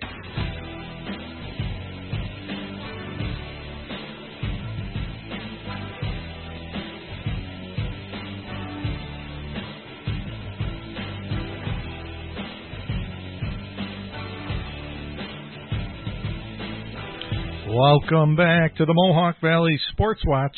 Just had a great interview with former Major League Baseball player Jason Grilli, who played right here locally at Baldwinsville High School. Had a long 20-year career in the big leagues, pitched for numerous teams, made his Major League debut in 2000, pitched for the Tigers, pitched for the Colorado Rockies, the Texas Rangers, the Cleveland Indians, had a great career in Pittsburgh. Ended up playing in the 2013 National League All-Star Game, and also pitched in the World Series. But a great career, and his dad had a great career as well. He's an affiliate now, partner with Top 100 Sports. So I'm trying to make sure I post that. But Jason was great. He was inducted into the Greater Syracuse Sports Hall of Fame in 2019. And, he had an opportunity that not many of us get. There's been some local players, local kids here locally that have made it to the big leagues. But, Statman, I was saying that you look at the National Football League, you look at the NBA, you look at the professional sports, and I know it's a small percentage of kids that make it to play professional sports. I think that's the thing locally. I think with high schools, I think every parent thinks that their kid's going to be the next star at Ohio State or Michigan or Penn State and, play in the big leagues or, play in the NFL. It's a low percentage that make it that far. And I think, my personal opinion, I think baseball is the toughest to get to play professionally. You got minor leagues, there's single A, double A, triple A. There's these wooden bat leagues. There's these there's so many different leagues, to get there. The NFL, you got to be special to get there too. But what do you think? What do you think the toughest sport to make it professionally is? Well, I mean, if you're talking like the skill level involved as far as what's needed to be able to, to hit that pitch that's coming at you at 100 miles an hour, I would say definitely baseball more on a skill level, but physicality-wise, I think physically, I think football is the hardest, I would say. But, I mean, at least like baseball, like there's the minor leagues. Yeah, you can still play. There's like no minor league football. There's no minor league football. I mean, the NBA has the G League. They have different leagues you can still play in. So some might argue, I mean, you're 100% right, obviously the physicality. But I think the grind of a Major League Baseball season, a full season, a 162-game season, you're basically playing baseball from April till October. And then you get October through, you get 3 months off, and boom, you're right at it again. So, and I know a lot of people say, like he said, I thought he made a really good comment about, when you look on the back of a baseball card and you look at ERA, you might see his ERA at 7 point something, but it was about getting outs. Relievers that come in the game are usually coming in the game with runners on base, so you're going to give up runs. So I thought that was really interesting, and just to kind of see his career. Save percentage is what you're really shooting for in that situation, Yeah, no, absolutely. And just to see the type of career that he had. His dad had a great career, too. But having the ability, in 1994, and he said he was a 17-year-old kid, you get drafted by the New York Yankees in the 24th round. I think most kids probably would have said, Go. I'm going. I'm going, yeah. Whether I got to start at single A, double A, he made the decision, and he said that was during the strike. Oh, right. Which definitely, changed things. He went on to play college baseball at Seton Hall, and then in 97, he was the 4th overall pick in the 97 draft, and he went to San Francisco. So, a great career and great person. Hopefully we'll have him on again. I really enjoyed speaking to him. Definitely. We definitely have come on again. Syracuse guy, though. He's born in Michigan. Yeah. He was born at Michigan at a young age. And then he said he's a Syracuse fan, which definitely was nice to hear from him. Absolutely. So, we can't go a show on here without talking Syracuse hoops. So I definitely want to spend some time talking some Syracuse hoops. Stephen asked the question, do you think Syracuse is going to get in the NCAA tournament? And we say it every year. Joel and Artie's always got Syracuse on the bubble, and they're a bubble team right now. But a lot of winnable games left on that schedule. Yeah, I mean, you take a look at that Boston College game. That's one that definitely jumps out at me. I'm not sure necessarily that the Louisville game is the winnable one. Louisville's a really tough team, and Boston College should be a winnable game. Notre Dame hasn't played well. No, Duke hasn't played well, but it's still Duke. It's still Duke. Yeah. Georgia Tech has played okay. North Carolina hasn't played very well, so they have but we don't 6 have a games good record left against North Carolina either, though. No, they have UNC. I'm sorry, the UNC game and the Duke game. Although they have bad records, those are teams that they're going to come to play. Mm-hmm. So I throw the records out the door for those two games. I think those games are, toss-up games for Syracuse. But you're right. When you look at, I think Notre Dame is winnable, Georgia Tech is winnable, even Louisville is winnable, and definitely Boston College. So what would you say they have to go down the stretch here? I think if they win half of them, I think out of the 6 games, if they get to 14 or 15 wins, I mean, again, if you look at some of the teams that are out, I mean, there's some bad teams. Duke's 7-8 in the ACC. I think that just the scope of college basketball this season, I think if they can get 14 wins and they're 14-7, they get to the ACC tournament, maybe win a game or two. But how often do we say get to the ACC tournament, win a game or two, and I think they're in the first round, and then they get bounced? I think they got a good shot. I still can't. They're hard to figure out because very hard to figure out. There's games when like Buddy will score 20. And then Girard will get 6. Mm-hmm. Girard will score, 20. Boeheim gets 6. Mm-hmm. They've just been so up and down. But when I was just looking at their stats today, I mean, Girard, Dolge, Buddy, Quincy, and Allen, they're all in double figures. Yeah. But then after that, it's like Kadari Richmond's next averaging 6.8 points a game, but he's been a spark for him at times. At times, yeah. So it's kind of an up and down season. I still think Girard's got to play off the ball more. I don't think he's a true point guard. Yeah. But he just hasn't shot the ball well this year. No, it's just, and I think it's just spilling over from last year before the season ended too. He was in a slump last year too. He wasn't playing consistently. I think a lot of the things with Syracuse, I think it all starts with the fact that they need to get Barama real healthy at this point. It's good signs that he's coming back. He's getting worked back into the lineup, but I mean, you can't really expect to play with a lot of these teams in the ACC when you've got Dolomite as your 5 player. I mean, he's much more suited to play in your 4 spot, and then you can play around with the lineup 1 through 3. I mean, I think you definitely should have a true point guard running point, and it should be Kadari. And then, I mean, he's not going to sit Buddy, so I mean, that would leave you what? Buddy at the 3, and then Gerard at the 2. I think that's a good lineup, but then you lose Griffin. So it's a lot of things, a lot of juggling that he's got to do. So I mean that's kind of tough that he's trying to work these different combinations of these 3 guard lineups that he's. But I don't think he's got the right combination. I mean, I'm not. I know if he was here on the line with us, he'd yell at me and tell me to go. I'm not the coach, but you're right. I'm not the coach. But I don't know. I think the lineup that he's been kind of juggling hasn't really worked. I mean. So why not try something different? I think Kadari is a better fit into the lineup. I mean, I would take Gerard out right now. Gerard's not really performing that well. I mean, he wants to be able to play Richmond like 38, 39 minutes like he does with the other guys, but he just doesn't have the ability to do that. Like, Richmond's not even in that shape. They're like one or two players away. Yeah. You know, you feel like you say that every year because Bingham only usually plays 6 or 7 guys, you know, every season. But it's like they're missing that one true guy that can get to the rim and create. And I think Kadari Richmond can do that. Other than that, I mean, Gerard can't get to the rim. Buddy's not going to get to the rim. He tries. I mean, I've seen a lot of Buddy's been working on this season. I've noticed he's been trying to get down into the paint area, shoot that jump shot around the foul line. You know, hit some turnarounds in the paint area. So I mean, he's definitely been actually trying to work on that portion of his game, and I think that they have a tendency to settle for threes a lot too, is another one of their problems. So I think it's good that they try to work it down into the paint area and get those mid-range jump shots. You talk about needing an extra guy. I mean, next year they got Benny Williams coming in. True. So that should be a help. I would think. You'd hope. You'd hope, but. Yeah, I mean it's been mind blowing to me that like they just haven't really since it seems like Onawaku was their last really good center that they had there. They've been struggling.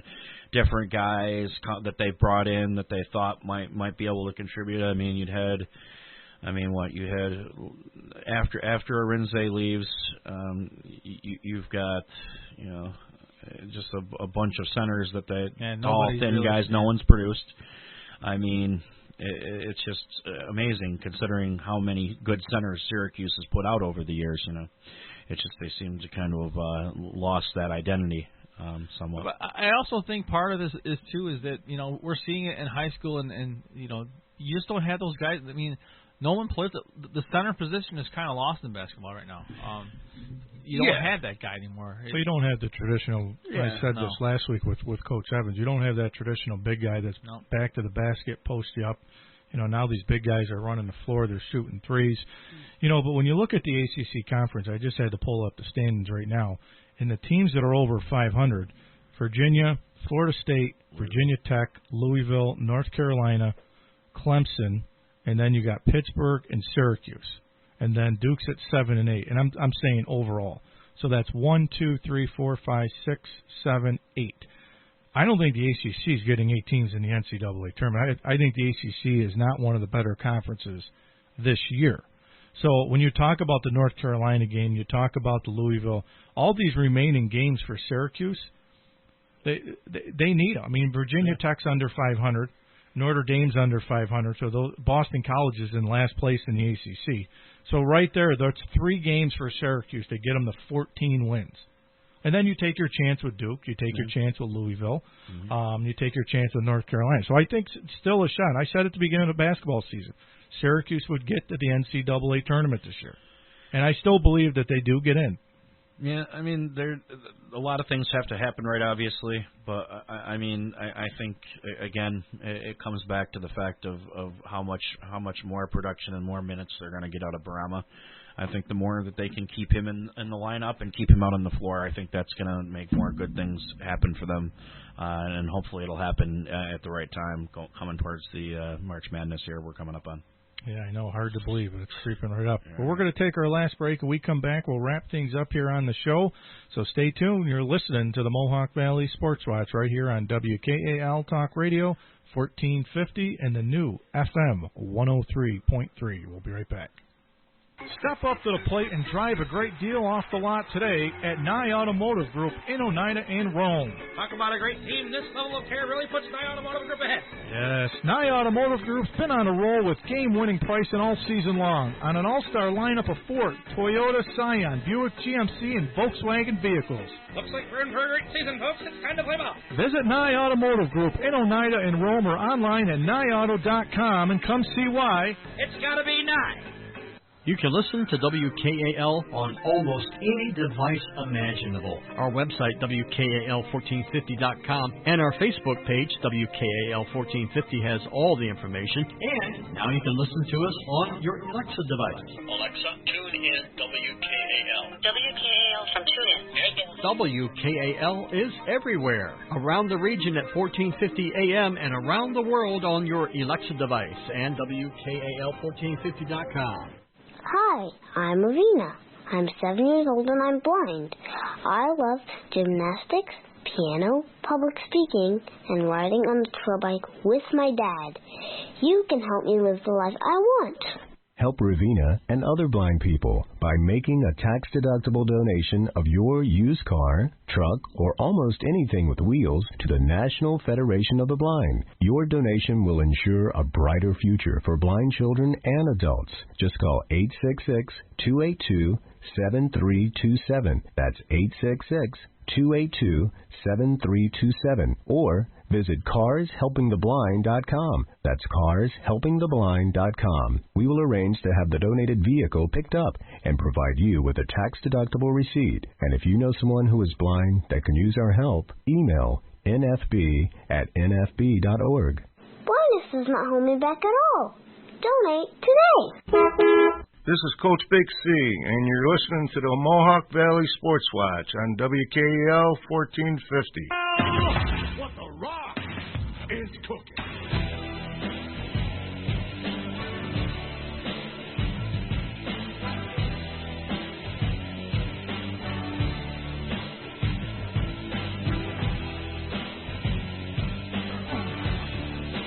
Welcome back here to the Mohawk Valley Sports Watch. Thanks for making us part of your Saturday, Saturday morning.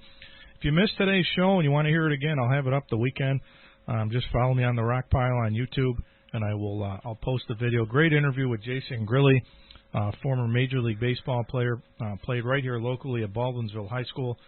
20-year Major League Baseball career. I thought his interview was great. He's welcome here on Anytime. Pegs, thanks for getting him to you. Yeah, good job, Pegs. How'd you find him? I don't know. I do a lot of things at night. I do a lot of things at night. I had to do some research because I didn't really know too much about him. I didn't know that he was right here in Baldwinsville. I did not know that. But he made a good comment. We got a lot of local. Corbin's another one. I think we should probably get him on here again. And he was great. I learned a lot about him by studying up on him. So he was a great guest. Yeah, very good guest. Yeah, definitely. So I'll post that up this weekend. And I'll start posting all these shows. Guys, we're almost out of time. We only got about 8 minutes, and I usually don't spend too much time on the NBA. But have you been following the NBA at all? Have you seen some of it? Not too much. I mean, Lakers on a 7-game tear right now after that game against the Grizzlies last Brooklyn night. struggling. Yeah. I don't know. The NBA is one of those ones where it's tough to follow them day in and day out. Yeah, I mean, I haven't watched too much. I know, Utah's played well out west. Dallas is on a 4-game win streak now too. Yeah, I think. Out east, I mean, the Sixers. I mean, Doc Rivers, his first year as a Sixers head coach, they're in first place out there in the East. Brooklyn, they get Kevin Durant and they get James Harden and Kyrie Irving. They're hanging around right there in the Eastern Conference. The Celtics are still there. And that's going to be a good team if they ever can get really, they can gel. I mean, I know they had Durant out for a little bit now with the COVID stuff, and Kyrie was out for a little bit, so I think it's just a matter of they got to get playing together and get into a groove. But I think if that team really gets it together, it's a dangerous team in the East. Yeah, I mean, I think the big question, with Steve Nash, a lot of people wondered why and how he got that head job with no coaching experience. Here he comes into Brooklyn now with 3 stars. So we'll see. I mean, if they get hot, I wouldn't want to play them in the playoffs. So it'll be interesting. Knicks right there in the 8th spot, but. We spend a lot of time, obviously, during football season talking about Tom Brady, but, the other guy that, we still talk about age, it doesn't look like he's slowing down, is still LeBron James. Right. Yeah, at some point, he's not playing as many minutes, this season, and I mean, listen, they're 21-6, they're in a second spot in the Western Conference, but, here's a guy that's up there in age too, and you just wonder, when are these guys going to slow down? When is it? They'll be the only ones to know when their body is slowing down, when it's time to hang it up. Yep. Yeah, I think it could be like in the case of LeBron James, it could be one more injury away from that happening. I think his time is ticking. Obviously, I mean he's getting older, but I think he's going to play until he doesn't have a chance to win a title anymore. I think when you see his body start breaking down, then I think with him will go the team. I think when he starts breaking down, then you'll see the Lakers start struggling, and then I think he'll call it a career because he'll know that he can't carry a team anymore. He can't do what he used to do, and I don't think he wants to go out. No, and now with Anthony Davis, I mean, I think he knows that he doesn't have to do it by himself. That's good. But there's still just something special about guys like him and guys like Brady that when you get these guys into the playoffs, it's just like another switch goes off. Right. It's like another level goes off in his head where it's a whole different type of athlete. And maybe some of these guys get bored during the regular season, and they turn it up in the postseason.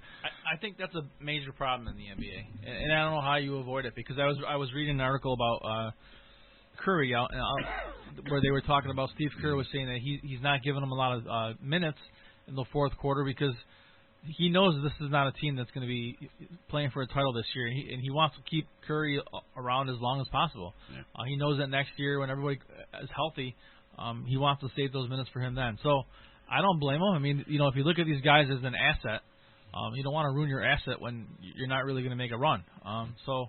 Well, and the scary part is with Golden State right now, I mean, they're playing better basketball. I mean, they're in the 8th spot out west. And, again, I mean, people forget that Thompson's been out for 2 years. Right.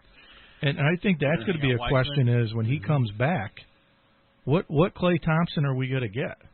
I mean, he's still young, but you're talking about somebody who hasn't played in 2 years. Right. It's tough to come back, from any injury. So I think what Golden State's doing right now, I think is special, considering even being the position that they're in. I think Steph's having an MVP type first half of the season. I think LeBron's right up there too. So we'll see. We'll see what happens here down the stretch. But I haven't watched too much NBA. When the playoffs come, I'll watch every game as I always do. And you know what? I can't even believe I'm going to say this. I haven't watched that much college basketball this year.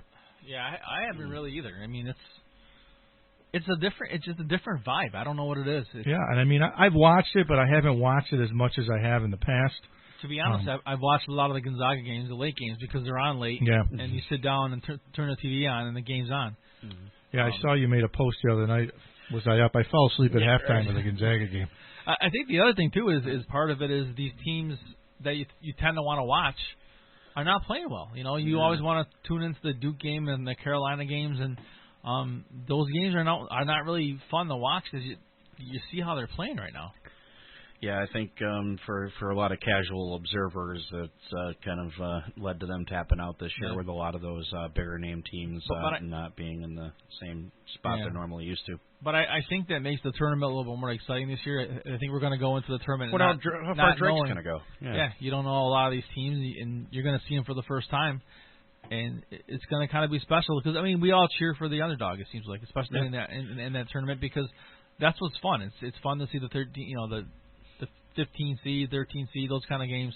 And I think you're going to have a lot of those games happening this year where you're going to have a lot more upsets because these teams are a lot more paired together. Oh yeah, no, there's no more doubt. parity, and I think it's a good thing that they're going to be doing. I think they were smart in when they announced that they were going to do like the bubble format, like with the tournament this year. I just hope you don't see a team, lose out. Like I said, I just throw Gonzaga out there, but this COVID, if somebody gets it and these teams have to actually cancel and drop out of the NCAA tournament, you could talk about Baylor. I mean, you can talk about any of these teams, but some of these teams that have a shot to win the national championship, to get that far, and then be told you're all done. And there's nothing you can do because there's nothing you can do. You can't wait for that team to get healthy because that's 2 weeks.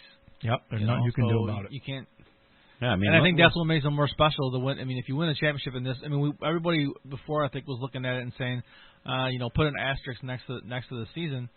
I don't think so, man, because it's a lot. There's a lot more struggles going through to win a championship this year. It's a lot harder. Yeah, no, absolutely. And think about how the offensive coordinator for Clemson must have felt like before that get that semifinal game against Ohio State. He had a chance to be calling that game, and then because of that COVID, he couldn't coach. Yep. And they lost their main play caller. Right? Well, hey, the good news is we're gonna have some fans back at sporting events, right? Yeah, I see that. I just saw, and hopefully the kids are going to get back to school here. Hopefully they'll be going back every day. Yeah. I know, Pags, you guys are waiting for the green light, but hopefully we'll have high school sports. Yeah, I know Coach Medici said last night they're scheduled to play, I think, 6 games. Yeah, that's what's planned, but I think all of us coaches are trying to fit in more if we can. A lot of us are hoping for a 12 to 14 game season.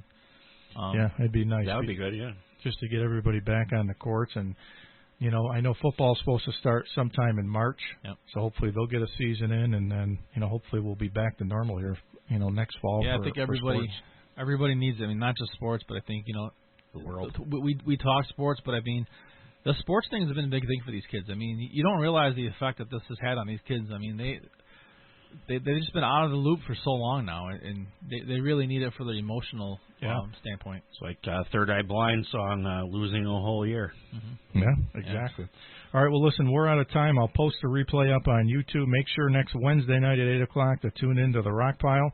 And then our guy Pags over here has started Pags and Pinstripes, the podcast. Working on the second episode. Right, so we'll make to that, definitely. Yeah, we'll make sure we can get his podcast out there. Pags does a great job with that, so you'll make sure you want to tune in to his podcast. But on behalf of the entire crew here at the Mohawk Valley Sportswatch, I appreciate everybody following the show here and following me on Wednesday nights. Means a lot, so I appreciate it. So on behalf of the crew, enjoy the weekend. Stay warm, everybody. All right, guys, we're ready for our four-season sunroom, and Daddy's gonna get a rec room with refreshments. Oh, no. We'll be sleeping under the stars. Mom, what about the runway? The fun. Nice try, little bro. It's a gym.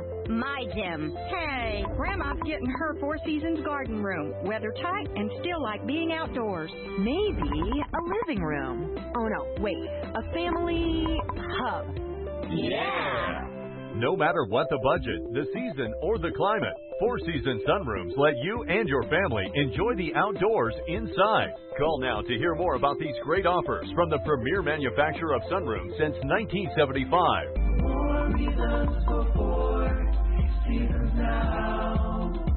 To find out more, call toll-free 800-848-6333. That's 800-848-6333. Talk Radio 1450 AM 103.3.